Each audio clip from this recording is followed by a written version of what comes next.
آپ کو لگتا ہے پرفارمنس جو نہیں ہو رہی اس میں کہیں نہ کہیں فٹنس کا بھی تعلق ہے یا یہ سارا سکلز اور وہی چیزیں ان میں کوئی بھی کنٹروورشل بات نہیں کرنا چاہوں گا, لیکن دیکھیں ایشیا کپ کے بعد سے نا جو خبریں ہیں وہ ڈریسنگ روم کے ماحول کے خراب ہونے کی ہیں. اگین کہ کچھ لوگ کہتے ہیں کہ یار اس طرح کی باتیں نہیں کرنی چاہیے, ہماری ٹیم ورلڈ کپ میں ہے, بٹ پھر وہی بات ہے کہ یہ بات ہو رہی ہے, اور اگر یہ بات نہ ہوتی تو پی سی بی اس کی تردید کیوں کرتا, پی سی بی کو آ کے کیوں کہنا پڑا کہ اسی نیچے لڑ رہے. تو مجھے یہ نا یہ سٹانس پی سی بی کا سمجھ نہیں آیا, کسی نے بیسیکلی اسٹمپ لگائی کہ جی ہم کچھ نہ کچھ معاملات چل رہے ہیں. تو وہ کچھ ایشوز یہ جنریٹ ہو رہے ہیں, کیونکہ میں جیسے اب ہم شو کرتے ہیں ڈیلی, اپنا مارننگ شو کرتے ہیں, اس میں ہم اسپورٹس کو ڈیلی ڈسکس کر رہے ہیں. بہت سے لوگوں سے ہماری بات ہوئی ہے, کئی لوگوں نے کہا کہ جی بیک ان یہ مسئلے چل رہے ہیں پلیئرس کے کیپٹن کے ساتھ, کیپٹنس کے پلیئرس کے ساتھ, تو وہ ایشوز ہیں.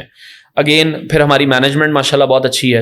ایک سیاسی جماعت آتی ہے, وہ دوسرا چیئرمین پی سی بی لگاتی ہے, وہ آتے ہیں وہ کہتے ہیں بھائی جان نہیں ہے تو میرے مطلب کا بندہ ہی نہیں ہے. دو چیئرمین پی سی بی آپس میں لڑ پڑتے ہیں, وہ کہتے ہیں میں نے آنا, وہ کہتے ہیں میں نے آنا. بالکل ساری بات ہے. سیکنڈلی جو پرابلم ہوئی, جو میں معین خان صاحب کو کوٹ کرنا چاہوں گا, اوبیسلی وہ ہم سے بہت بڑے ایکسپرٹ ہیں کرکٹ کے, انہوں نے یہ کہا کہ ہوا ہمارے ساتھ کیا ہے کہ ہم نے سری لنکا میں پہلے سیریز کھیلی, اس کے بعد ہم نے لنکا پریمیئر لیگ کھیلی, اس کے بعد ہم نے افغانستان کے ساتھ سیریز بھی سری لنکا میں کھیلی, پھر ہم نے ایشیا کپ جو کہ فورسفلی ہائبرڈ ماڈل آپ کو پتہ ہی ہے پاکستانی, وہ بھی ہم نے آلموسٹ سری لنکا میں کھیلی.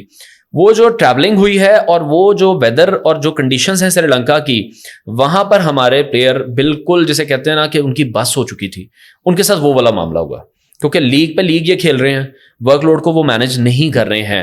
مجھے نہیں لگتا کہ ہمارے پلیئرس کی فٹنس پر کام نہیں کیا جاتا. دیکھیں ورلڈ کلاس فیسلٹیز ان کے پاس اویلیبل ہیں. شاہین کی اگر انجری ہوتی ہے فوراً باہر بھجوایا جاتا ہے.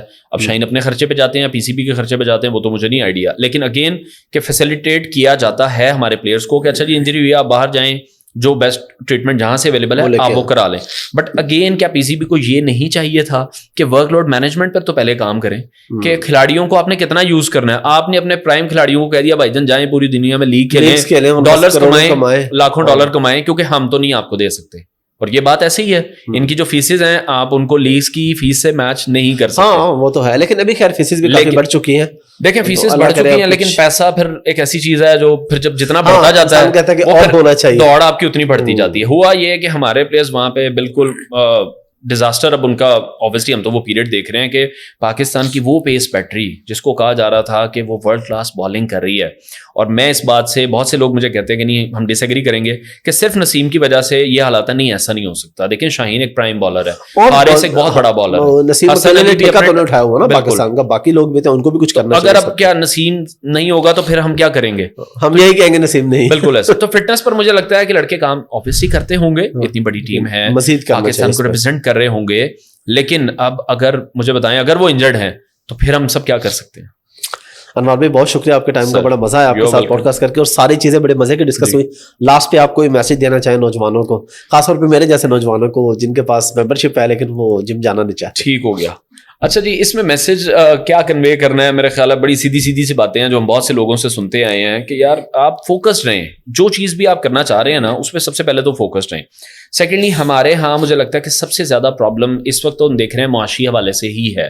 ٹھیک ہے فٹنس ٹھیک ہے, بعد میں بات آتی ہے, پہلے تو ہم یہ دیکھتے ہیں کہ یار منڈا کماندہ کی ہے, یہ پہلے باتیں ہوتی ہیں. تو آپ کو یہ دیکھنا چاہیے جو مجھے پرسنلی لگتا ہے, جو میں نے اپنی لائف میں امپلیمنٹ کیا آج سے تقریباً 11 سال پہلے, کہ ہمیں تھوڑے سے نا ملٹی ڈائمینشنل فیلڈز میں جانا چاہیے. ہم ایک ہی فیلڈ میں رہتے ہیں. کووڈ آیا تو میں نے دیکھا کہ میری بچت کیوں ہو گئی تھی کہ یار میں ڈفرینٹ فیلڈز میں کام کر رہا تھا. میں آئی ٹی کا ایک بزنس کر رہا تھا, میں اینکرنگ بھی کر رہا تھا, میرے جمز بھی چل رہے تھے, پھر ماڈلنگ کا بھی کام کرتے رہتے ہیں, تو کہیں نہ کہیں سروائیول ہو گیا.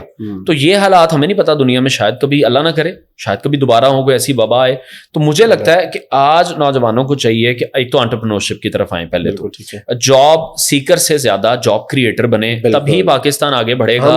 اور یہ بالکل سمجھ نہیں پا رہے, لوگ سمجھ نہیں پا رہے ہیں. اور میں دیکھ رہا ہوں کہ لوگوں کو اپرچونیٹیز اب مل چکی ہیں. میں آپ کی اپنے ٹائم کے, ہم اتنے پرانے ویسے نہیں ہیں, لیکن اگر ہم آج سے 10 سال پہلے چلے جائیں, جو سوشل میڈیا کی گیم آج ہے, ایون 5 سال پہلے تبھی اپ ورک فائبر کی اس طرح سے تو اپرچونٹی نہیں تھی کہ آپ یہاں بیٹھ کے سروسز دیں, ڈالرز کمائیں, یہ تو نہیں تھے 10 سال پہلے. آپ کو ٹائم کے ساتھ گرو کرنا ہے اور آپ کو ٹائم کے ساتھ قدم ملا کے چلنا ہے, ادروائز ٹائم آپ کو پیچھے چھوڑ جائے گا. ہمارے ساتھ یہی ہو رہا ہے basically.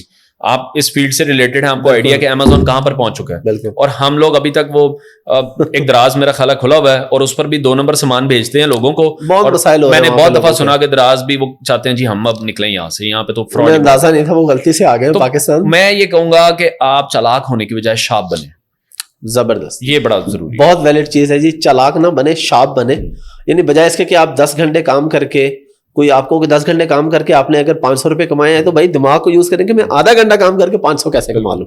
Thank you very much Anwar. Sir, thank you جی, تھینک یو سو.